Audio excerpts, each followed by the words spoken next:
Já, góðan daginn. Takk fyrir frábær erindi hérna í dag. Gaman að fá að taka þátt í þessu málþingi.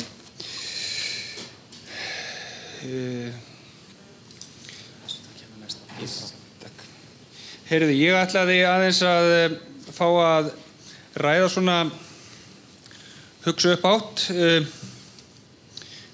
skólaþjónustu í framhaldsskólum og hver eiga sinni henni og hvernig væri hægt að hugsa hana eða hvernig, þetta kannski svona hluti af þessu er mínar vangaveltur, hluti af þessu að ég reyna að átta mig og reyna að kortleggja hvernig ég get sinnt starfi mínu í framhaldsskóla sem sálfræðingur, hverjir eru hérna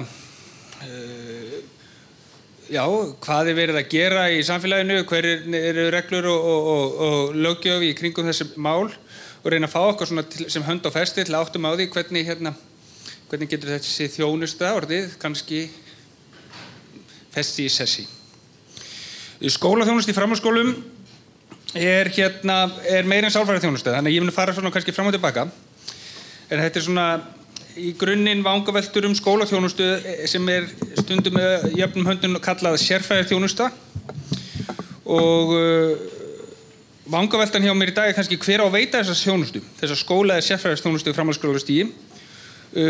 Eða hvernig er hún hugsuð og hvernig á að hugsa hana, hvað á að leggja áherslu á og hver á að bera ábyrgð á henni og hvernig, sem er kannski ekki síður mikilvægt, hvernig ætlum við að skaffa fjármagn til þess að sinni henni. Leiðilegur punktur en verður vissulega að vera til staðar því að ef það er ekki fjármagn þá fer þetta ekki beint af stað. Og ég staldra svolítið þar við, þá fer ég að spyrja mig stofnanir, eins og ég þekki stofnanir, ég hef ekki verið stjórnandi í ríkisstofnunum en ég skil þetta þannig að stofnanir hafa fjármagn til að sinna þeim verkefnum, lögbundnu verkefnum sem þeim er skylt að sinna og fá úthlutað fjármagn í samræmi við það.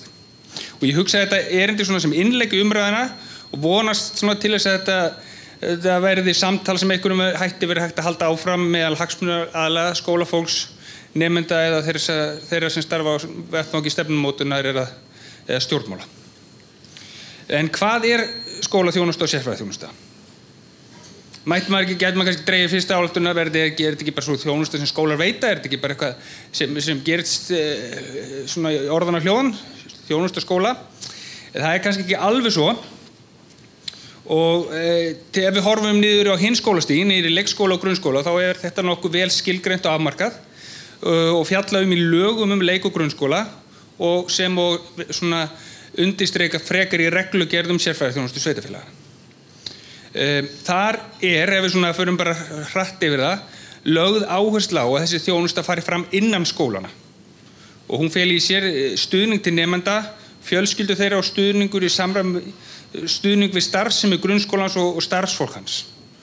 Í þessum samhengi þá á að fara fram greining á sálrænum og félagslegum erfiðleikum sem hafa áhrif á nám. Og svo er þetta útfært nánar og meðal annars rætt stuðning, ráðgjöf og fræðslu fyrir nemendur og foreldra og starfsfólk. Þetta er svona kannski svolítið kerfislegt að fara yfir þetta svona, en mér finnst þetta samt svolítið nauðsynlegt því að þetta er það sem er hægt að horfa til, ef maður getur sagt sem svo. Í þessari reglugerð er þetta reglugerðin er þetta svona tiltekið aðeins með nánari hætti. Sveitarfélög hafa svo útfært þessar þjónustu með ýmsum hætti, komið á fóti starfsstöðum þar sem þverfaglegur hópur starfar eins og þjónustumiðstöðvar sem sinnir slíkum þjónustum. Slíkt er gjarnan í samstarfi við félagsþjónustu viðkomandi sveitarfélags. Einnig hafa líka sveitarfélög gert ýmsa sjálfstarfandi ráðið til sín starfsfólk eða leita til sjálfstarfandi sálfræðinga, sérfræðinga með afmarkaða þætti. Lykilatriði finnst mér vera að þegar maður er að fjalla skólaþjónustu eða sérfræðiþjónustu í leik- og grunnskólum að það er lögbundna þjónustu að ræða sem hefur verið útfærð í reglugerð og í starfsreglum sveitarfélaga og þetta er þjónusta sem er veitt á landsvísu í leik- og grunnskólum. Það finnst mér vera svona aðalatriði. Tiltölulega mikil hefð komin á þessa þjónustu og aðgengileg öllum. Þetta er ekki alveg sama þegar maður bera saman þessa hluti, af því að auðvitað er skólaskyldan út 10. bekk en ekki framhaldsskólum. Leik- og grunnskólar eru líka stofnanir sem eru á vegum sveitarfélagana. svo ekki með framhaldsskóla. En það eitt og annað sem hægt að finna í lögum framhaldsskóla.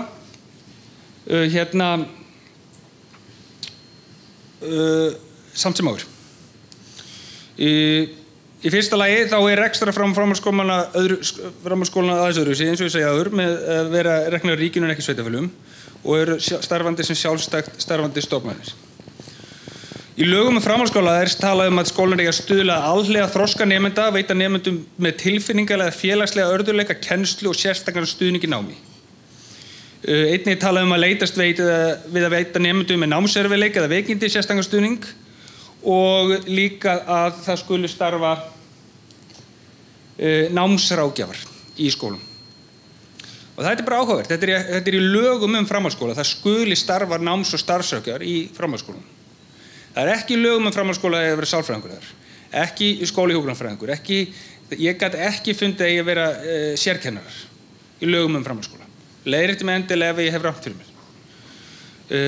Í umræðum sérkennslu þeirri reglugerð sem ég fann aðalega fjallað sérkennslu fyrir ungmenni sem glíma við mikla fatlanir. Ekki þessi umræðefni sem við erum kannski svolítið að fást við hér. Við erum að tala fólk sem þarf kannski manninn með sér eða hjólastóla aðgengi og táknmál og túlkaþjónustu og svo framvegis. En ekki stuðningsþjónustu eða væga sérkennslu kannski öðru leyti, nema kannski lesblindu greiningar.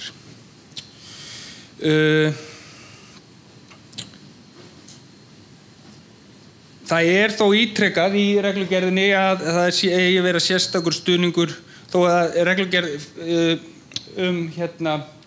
nemendum með sérþarfir fjalli aðalega nemendum með fötlun eða umfangsmikil frávik, þá ítrekað nemendum með námslega tilfinninga eða félagslega örðugleika í rétt á stuðningi, en það alltaf varðandi námið. Það ekki per nemenda fyrir sinn líðan, það alltaf fókusun á til þess að geta verið í náminu, til aðstoð svigrúm vegna veikinda frá mætingu eða eitthvað svoleiðis. Ég gat ekki fundið beina rökstuðning fyrir sálfræðiþjónustu eða sérkennslu fyrir almenna nemendur eða vísanir hvernig þetta útfæra skólaþjónustu innan framhaldsskólana. Ekki með sama hætti og ég gat fundið í leik- og grunnskólum. Og það værist því vanta nokkuð upp á lagaram og reglugerðir til að skilgreina þverfaglega skólaþjónustu í framhaldsskólum líkt og til staðar í hinum skólastjónum. Þetta finnst mér bara áhugavert og ég að lesa mér þetta til, ég tek þetta fram, ég leikmaður, ég sálfræðingur, ég ekki lögfræðingur, ég ekki stjórnsýslufræðingur, ég reyna að afla mér upplýsinga hvernig hlutverk þessar stofnana eru sett saman. Ég hef líka verið svolítið að hugsa þegar ég reyna að staðsetja mig hvar ég starfandi á vettvangi framhaldsskólana í tilraunaverkefni í MH til að vinna gegn brotthvarfi og styðja nemendur sem glíma við kvíða og álag og andlega erfiðleika. Hvernig þjónustu á ég að veita? Ég kom fram á að skólar vil ekki veita meðferð, samt að vera að einhvern veginn stíga inn í þessi viðfangsefni sem við tengjum venjulegast við sem unnir eru á heilbrigðiskerfinu, sem erum að glíma við kvíða eða þunglyndi eða vanlíðan með einhverjum hætti. Það ein leiðin sem þetta, hvernig voru þetta? Misti einnig glæri. Þetta eru búin. Ein leið að skoða þetta út frá þessu módeli sem gjarnan rætt á svona málþingum stigskipta þjónustu sem hefur stundum verið að skilgreina heilbrigðiskerfið okkar stundum, rætt að hvernig við getum verið með sérhæfða og almenna þjónustu og hvernig þjónustu þörfin og þetta getur verið gagnlegt módel til að átta sig á hvar þjónustan eigi að fara fram og hver eigi að sinna henni ef maður að reyna að átta sig á því. Og þarna sjáum við þetta eru svona breiðvirk úrræði sem eiga þjónusta stóran hóp í grunnþjónustunni, svo ítarþjónusta fyrir ákveðin hóp sem þarf meira en kannski skammina þjónustu, samt svolítið sérhæfða og svo það lítill og fámennur hópur sem almennt þarf umfangsmikla og flókna þjónustu sem fer þá alla jafna fram á spítölum eða mjög sérhæfðum úrræðum. Þetta tekið upp úr skýrslu frá Ríkisendurskoðun sem gerði sem úttekt á annarar og þriðju línu þjónustum á Íslandi í fyrra. Og það mest áhugavert í punktunum þeim þeir leggja áherslu á að hvert þjónustustig eiga að glíma við misalvarlega geðheilsuvanda sem kallar á ólík úrræði. Þannig að það eigi að vera ólík úrræði á hverju stigi. Það eigi ekki að vera sama meðferðarúrræði í fyrsta stigi, öðru stigi og þriðja stigi. Og sálfræðingur sem starfar í þriðja stigi á að vera starfa með öðruvísi hætti en ef hann starfar á fyrsta stigi. Og líka þeir ítreka að grunnþjónusta sé í flestum tilfellum veitt innan skóla. Líkt og er gert með grunnskólana sjáið í reglunum stoðþjónustan þar. Þetta eru þær skilgreiningar sem ég hef fundið sem hefur verið settar fram í opinberri umræðu fyrstu línu þjónustu. Og við fyrstu sýn þá endurspegla þær ráðgjafa og sálfræðiþjónustu sem mér sýnist að framhaldsskólan ætti að bjóða upp á. Sem dæmi þá grunnþjónustu að taka upp á almennum vanda í nærumhverfi, vera fyrsta stopp. Mér finnst þetta sérstaklega mikilvægt fyrir fólk sem eru á aldrinum 15 til 18 ára, þannig að þau geti sótt ráðgjöf eða stuðning innan skólans og fengi viðbrögð og ráðgjöf skjótt áður en vandinn verður þeim ofviða. Að hafa slíka þjónustu aðgengilega í skólum að mínum mati líklegt að draga úr fordómum gagnvart andlegum vanda og auka líkurnar á því að framhaldsskólanemi fái viðeigandi þjónustu vegna síns vanda sem fyrst. En það er ákveðin þversögn í þessu. Þetta er flott mynd sem ég var að sýna áðan.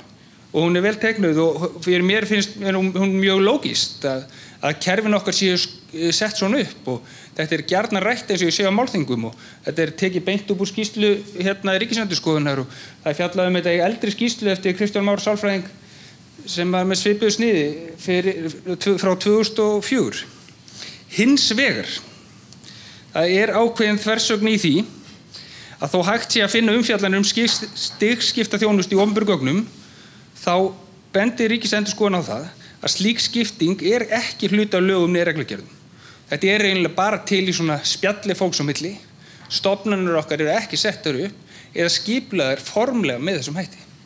Það er áhugavert. Og við sjáum bara beint að Ríkisendurskoðun telur brýnt að bætt verið þar úr. Það er ekki tekið neitt, bara mjög afdráttarlaus afstæð. Það er ekki bara hægt að ræða hlutina svona, heldur þarf að skipuleggja þá og flokka þá. Og ég hef bara iðulega verið að lenda í svona diskussjónum með sálfræðingum og fagfólk. Já, þessi stofnun, það er nú annarra línu þjónusta. Nei, það er fyrsta línu þjónusta. Þetta er þriðja línu. Nei, þetta er annað. Og þetta er svona, þetta skarast. Og fólk er ekki alveg með, það er ekki alveg ljóst fyrir fagfólk hvar skjólstæðingur á að byrja. Það er kannski það merkilega.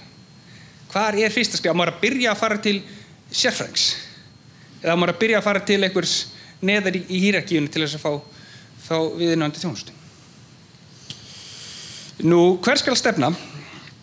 Stefnumótun óskast. Ég held að það sé kannski bara alveg í samræmi við umræður annar staðar.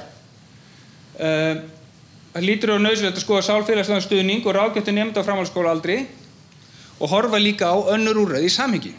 Það hefur verið alls konar aukning á sálfræðiþjónustu í heilbrigðiskerfinu, heilsugæslustöðvum, sjálfstætt starfandi, þær starfa ýmsum félagsþjónustu úrræðum, eiga sálfræðiþjónusta eða stoðþjónusta eða skólaþjónusta, getur auðvitað verið líka fleiri en sálfræðingar inn í framhaldsskólum sem veita ýmsum konar ráðgjöf og stuðning. En það getur verið gagnlegt að horfa til hvernig hlutirnir hafa verið gerð í leikskólum og grunnskólum til þess að fá svona skapalón til að vinna með. Og það er mikilvægt að þessi úrræði falli vel á öðrum úrræðum. Það sé ekki verið að tvígera hlutina og það fari gegnum sömu greiningun aftur af því að það var einhvern veginn ekki alveg uppfyllt eitthvað format á fyrir stigum.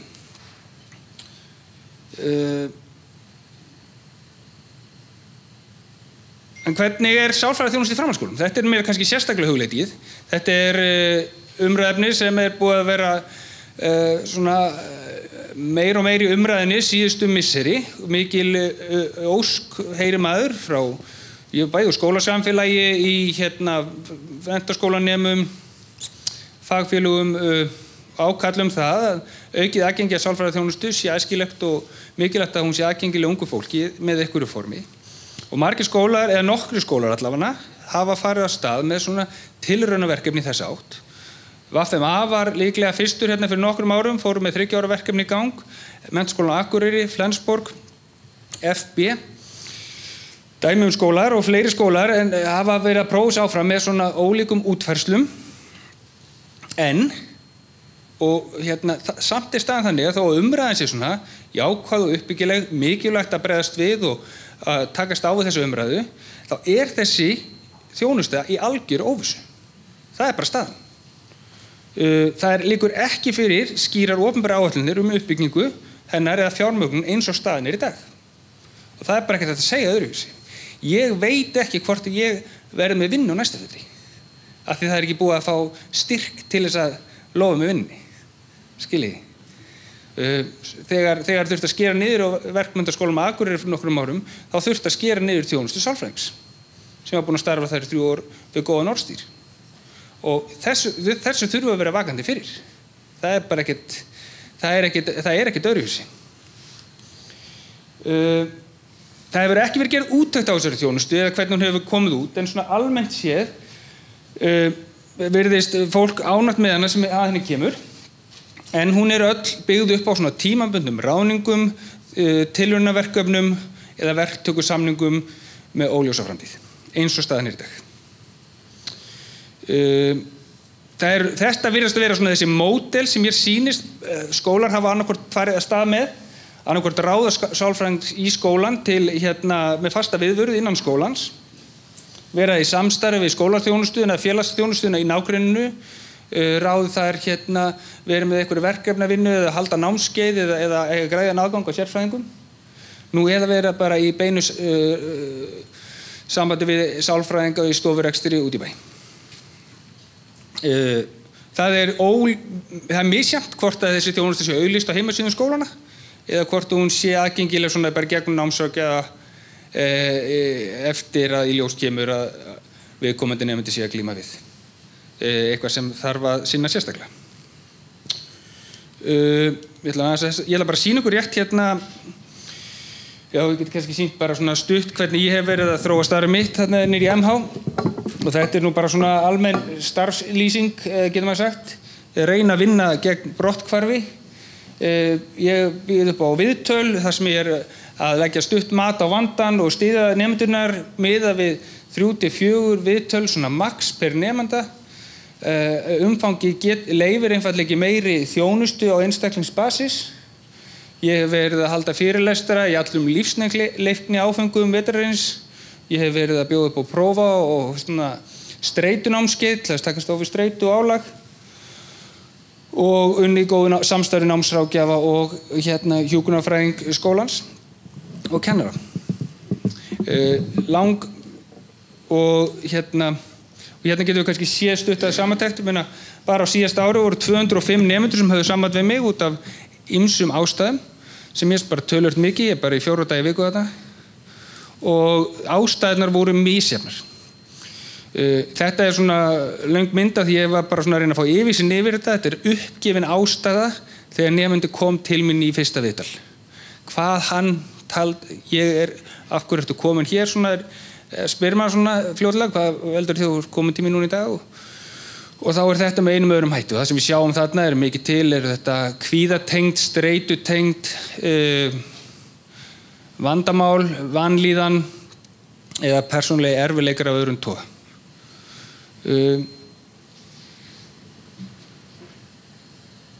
Og svo kannski sjáum við næstu mynd sem þá líka endurspeglar ákveðna þróun hvernig þetta fór af stað að mjög margir voru að geta nýtt sér það að fá bara svona upp í 4 viðtöl, 3-4. Langflestir það voru örfáir sem voru að fá einhver fleiri viðtöl sem að var einhver bráðabirgðaredding eða eitthvað svona sem að taldi sig vildi gefa því séns að veita þeim en svona lunga af þessum krökkum, hópurinn sem heild var að geta nýtt sér það að fara hans yfir stöðuna, maður segir kannski svona normalisera aðeins líðaninn, setja hann í samhengi við aðstæðurnar, leiðbeina þeim með almenn bjargráð eða leiðir til þess að fóta sig betur og eða benda þeim á aðra þjónustu eða aðra sérhæfða aðila sem viðkomandi myndu kannski geta nýtt sér betur. Allt þetta skref í rétta átt. Það er minn skilningur að það sé ekki ljóst hverjir eiga sinna skólaþjónustu í framhaldsskólum með núverandi regluverk. Það virðist vera vilji og skilningur innan framhaldsskólana í samfélaginu að sálfræðiþjónustuna til dæmis verði í boði fyrir framhaldsskólanemendur en fjármögnun og útfærsla á því verkefni liggur ekki fyrir. Það er von mín að hægt verði á næstu misserum að koma þessum málum í uppbyggilegan farveg, byggja á reynslu þeirra tilraunarverkefna sem nú þegar hafa sannað sig, svo sem í VFMA, MA, MH, Flensborg og FB, því það er klárlega reynsla þar og þekking sem mun geta nýst við að útfæra þessa þjónustu á landsvísu. Það eru vísbendingar að hjá henni opinbera sé áhuga á að efla skólaþjónustu í framhaldsskólum, meðal annars með því að sálfræðiþjónusta verði í boði fyrir alla framhaldsskólanema. Ein vísbendingu það var til þingsályktunar sem var lögð fyrir í lok árs 2016 sem að ég gat ekki betur séð þar sem tryggja átti öllum nemendum aðgengi af sálfræðiþjónustu. Og þetta ætti að byrja þá núna eftir 6 mánuði. Ég held að þetta sé ekki raunhæft, en ég hef líka tilfinningu fyrir að þessi tillaga hafi dáið í nefnd á Alþingi. Ég gat alveg ekki séð mikla hreyfingar í umræðunum þetta málefni og vef Alþingis í gær þegar ég fletti því upp. Ég held að síðast að þetta verið rætt í mars eða kollega. Nú, öllum óurum þá rötuðu framhaldsskólinni líka í stjórnarsáttmálanum í janúar takk að aðgengi að heilbrigðisþjónustu verið aukið og meðal annars sálfræðiþjónustu í heilsugæslu og í framhaldsskólum. Ég hef ekki orðið var við að þetta hafi verið útfært neitt frekar. Ég ætlaði að vera með kvót í núverandi stjórnarsáttmálanum í dag. Ég var alveg búinn að taka það frá, hún myndi koma hér. En það er ekki komin inn í staðið það. Það verður hins vegar forvitnilegt að sjá það þegar hann birtist núna næstu dögum, hvort að eitthvað af þessum háleitu markmiðum sem voru sett bara núna í janúar haldist inni í stjórnarsáttmálanum og verið þá tilefni til þess að eitthvað verið hægt að fylgja eftir þessum málum enn frekar og markvissari hátt. Það eru möguleikar þarna, það er áhugi og það er vilji, þekking og færni og þörf. Gangi ykkur vel. Takk fyrir mig.